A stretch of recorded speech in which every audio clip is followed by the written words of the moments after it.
press the bell icon on the YouTube app and never miss. सभी को जय हिंद दोस्तों, आप सभी का हार्दिक स्वागत है जय हिंद रिएक्शंस पे। आशा करता हूं कि आप सभी लोग बहुत अच्छे होंगे। तो आज हम आपके लिए एक लेटेस्ट और एक इंटरेस्टिंग वीडियो लेकर आए हैं जिसमें आप देखेंगे हम सबकी चहेती पत्रकार आरजू काज़मी जी और उनके स्पेशल गेस्ट होंगे पत्रकार अवैस इकबाल साहब, जो कि अपनी बहुत ही मजेदार बातों के लिए जाने जाते हैं। तो ये वीडियो काफी इंटरेस्टिंग होगी, इसमें ये दोनों बात करेंगे हमारे प्यारे देश भारत के बारे में। तो इसे अंत तक देखें और चैनल पे नए हैं तो चैनल को सब्सक्राइब कर दें ताकि हम आपके लिए ऐसी लेटेस्ट और इंटरेस्टिंग वीडियोस लाते रहें। तो चलिए पहले ये वीडियो देखते हैं और अंत में इसके बारे में बात करेंगे। जय हिंद, जय भारत। हमें जी ज्वाइन किया है अवैस इकबाल ने, जो कि जर्नलिस्ट हैं और अवैस को सब लोग जानते ही हैं, और खास तौर पे अवैस की जो बड़ी शरारती किस्म की ट्वीट्स होती हैं जिन्हें अक्सर मैं भी रीट्वीट कर देती हूँ, उसकी वजह से भी लोग बहुत पहचानते हैं। थैंक यू सो मच कि आज आप आए। आप कैसी हैं आरजू? बिल्कुल ठीक हूँ। आज भी आपकी एक ट्वीट थी, वो बकरी और आदमी वाली, टाइटैनिक को जो आपने लगाया था तो वो बकरी नहीं है, वो मारखोर है। अच्छा सॉरी, मारखोर। मुझे तो बकरी लग रही थी। आपको पता है ना कि पाकिस्तान पर मारखोर की हुक्मरानी है, तो और फिर मारखोर वो जो पाकिस्तानिक है टाइटैनिक की तरह, तो इस मारखोर ने पाकिस्तान को डुबोने का पूरा तहैया किया हुआ है। अच्छा, मैंने देखा, मुझे लगा कि मुझे बकरी जैसी उसकी लुक आई, तो मुझे वो बकरी और मुल्ला वाला जो है ना, वो मेरे माइंड में घूमता रहता है हर वक्त। और यहाँ पे यही बताया जाता है कि मुल्ला कैसे कैसे बकरियों के साथ रहते हैं, तो इसलिए मुझे वो देखकर एक नजर में मैंने अपनी तरफ से सोच लिया कि इससे पहले कि आप बात को आगे बढ़ाएं, आपकी मुल्ला वाली बात से मुझे राजा मेहदी अली खान की एक छोटी सी नज्म याद आई कि मैं और शैतान देख रहे थे जन्नत की दीवार पे चढ़कर। मैं और शैतान देख रहे थे जन्नत की दीवार पे चढ़कर। हमने देखा लंबी लंबी दाढ़ियों वाले, मोटी मोटी तोंदों वाले, बदसूरत बदहैत मुल्ला खौफजदा हुरों के पीछे हंसते कुदकुते शोर मचाते खुशी से भाग रहे थे। मैं और शैतान देख रहे थे जन्नत की दीवार पे चढ़कर। हमने देखा एक मुल्ला हलवे के एक ढेर के ऊपर चूरन के एक पेड़ के नीचे सर को झुकाए ऊँग रहा था। मैं और शैतान देख रहे थे जन्नत की दीवार पे चढ़कर। बहुत इंटरेस्टिंग है। और यकीनन वैसे मेरा तो बिल्कुल जैसे कहते हैं ना कि मुझे कोई शौक नहीं रहा जन्नत में जाने का। जैसे मैंने किस्से सुने और जिस तरह की हूरें हैं और जो कुछ सब, मेरा तो कोई इरादा नहीं है वहां जाने का। मैं अपने जो मेरे काफिर कह लीजिए, जो काफिर दोस्त हैं, मैं उनके साथ दोज़ख में रहना पसंद करूंगी। अव्वल तो जन्नत और दोज़ख का तसव्वुराती है, लेकिन अगर कोई जन्नत फर्ज करें हुई भी, तो वहां पर सारे बोरिंग लोग होंगे। वो एक बंदा जन्नत में चला गया तो पहले दिन उसको चने की दाल, फिर दूसरे दिन भी चने की दाल, तीसरे दिन भी चने की दाल, तंग आ गया, कहने लगा कि यार मैं जन्नत में आऊं, मुझे रोज चने की दाल क्यों खिलाते हो? तो फरिश्ता कहता है अब 4 बंदों के लिए देख पकाएं। वही बात है, सही बात है, और ऐसा ही होगा। और लेकिन खैर मुझे तो कोई शौक नहीं जन्नत में जाने का। लेकिन हम अगर बात करें जन्नत से, जैसे मुस्लिम्स की बात हो रही है, तो एक डेलीगेशन गया भारत से, उनकी जो पार्लियामेंट की मेंबर हैं वो पहुंची मक्के में, और उन्हें बड़ा अच्छा रिसीव किया गया। आप जानते ही हैं कि मोहम्मद बिन सलमान जो है बहुत चेंजेस ला रहे हैं सऊदी अरब में। लेकिन उस पर ज़ैद आमिर साहब को बहुत बुरा लगा। उन्होंने कहा जी ऐसे कैसे हिंदू और सिख जो है वो अंदर जा सकते हैं? क्या कहेंगे आप? वो एक मरासी था ना, तो वो डेथ बेड के ऊपर था, तो उसके 2-4 जो बेटे थे वो भी मरासी थे, तो वो भी उसके पास बैठे हुए थे। तो अभी मरने में थोड़ा वक्त था, तो एक मरासी कहने लगा कि सुन शीदिया, जब तक अब्बा मारता नहीं पोली पोली ढोलकी ना बजा ली है। तो इसलिए मसला ये है कि एक जो इस वक्त सिचुएशन है कि ज़ैद हामिद हों या इस तरह के लोग हों, ये एक मरती हुई आइडियोलॉजी के नाम लेवा है। अब मसला ये है कि जब आप रिलीजियस एक्सट्रीमिज्म को और रिलीजियस फैनेटिसिज्म को हवा देते हैं, तो फिर इसी तरह की बातें आती हैं कि जनाब आप इनकी मुकद्दस मकामात के ऊपर सफर नहीं कर सकते। मुझे ये बताएं कि क्या आपकी करतारपुर में जाने पर पाबंदी है? क्या आपकी हसन अब्दाल में जाने पर पाबंदी है? क्या आप वेटिकन नहीं जा सकती? क्या आप दुनिया के जो मुख्तलिफ मज़ाहिब के मुकद्दस मराकिज़ हैं, वहां पर हर रंग व नस्ल के, हर मजहब के लोगों को आने की मुकम्मल आज़ादी है।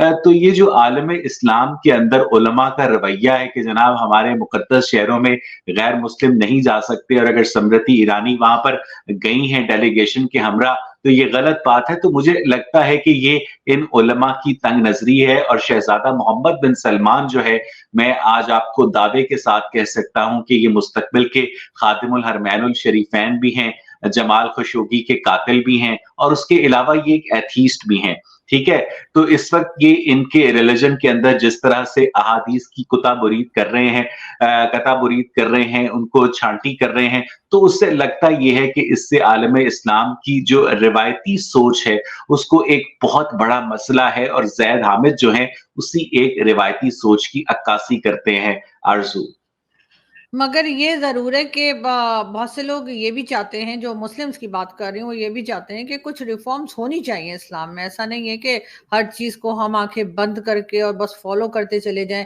जैसे हदीस की बात आपने की, तो मोहम्मद बिन सलमान की इस बात से मैं तो किसी हद तक एग्री करती हूँ कि बहुत सी हदीसें ऐसी हैं जो जिस पर यकीन नहीं किया जा सकता। आप बिल्कुल ठीक कह रही हैं कि खलीफा थे उमवी खलीफा हजरत उमर बिन अब्दुल अजीज, जिन्होंने 717 से लेकर 720 ईस्वी तक हुक्मरानी की। तो एक दफा उनके दरबार में एक शख्स को पेश किया गया और उस पर इल्जाम ये था कि वो झूठी अहादीस खड़ता है। तो हजरत उमर बिन अब्दुल अजीज को बहुत गुस्सा आया, और उन्होंने कहा कि तूने वो हदीस नहीं सुनी कि जिसने झूठी हदीस बनाई वो कयामत के दिन उसके ऊपर सख्त अजाब जारी किया जाएगा। तो वो बंदा मुस्कुराकर कहने लगा कि हुजूर, ये हदीस भी मैंने बनाई है। तो इस वक्त वाकई जो आपकी अहादीस की बॉडी है वो बहुत ज्यादा क्या कहते हैं कंट्रोवर्शियल है, और 632 ईस्वी में हजूर सल्लल्लाहु अलैहि वसल्लम की वफात के बाद जो मुहद्दिसीन का दौर है, जो सहाय सत्ता हैं, वो उनके 200 साल के बाद आते हैं, और वो सारे के सारे सेंट्रल एशिया और ईरान के इलाकों से ताल्लुक रखने वाले हैं, और उनमें से कोई भी अरब नहीं है। और जैसा कि जावेद अहमद गामदी साहब, जो कि रिनाउंड मुस्लिम स्कॉलर भी हैं, उनका भी ये कहना है कि जो इस्लाम की फाउंडेशन है, इस्लाम का जो एसेंस है, वो कुरान और सुन्नत है, उसमें हदीस शामिल नहीं है। आरजू, बिल्कुल ऐसा ही है, और आई विश के लोग थोड़ी सी अक्ल कर लें। वैसे तो लोग यहाँ पे अक्ल के पीछे लट लेके पड़े होते हैं, लेकिन फिर भी थोड़ी अक्ल कर लें। लेकिन भारत में अगर हम देखें तो राम मंदिर की इनॉग्रेशन है 22 जनवरी को, और उसमें कहा यह जा रहा है कि 50 के करीब कंट्रीज में जो उनके हेड है उनको इनविटेशन गया है, जिसमें कुछ इस्लामिक कंट्रीज भी शामिल हैं। और जाहिर है कि उन्हें कुछ पॉजिटिव दिखा होगा भारत की गवर्नमेंट को, तभी उन्होंने इनविटेशन भेजा होगा। तो पाकिस्तान को बहरहाल नहीं आया है, लेकिन यहाँ पे हा हू बहुत मचेगी। कैसे देख रहे हैं आप राम मंदिर के इस इनॉग्रेशन को, और क्या आपके ख्याल से ठीक हुआ है कि मस्जिद की जगह मस्जिद को शिफ्ट किया गया है? मसला ये है कि राम मंदिर की तामीर जो है एक रिलीजियस सिंबल है, और मैं गवर्नमेंट ऑफ इंडिया को मुबारकबाद देना चाहूंगा कि उन्होंने इस तारीखी प्रोजेक्ट को मुकम्मल किया है।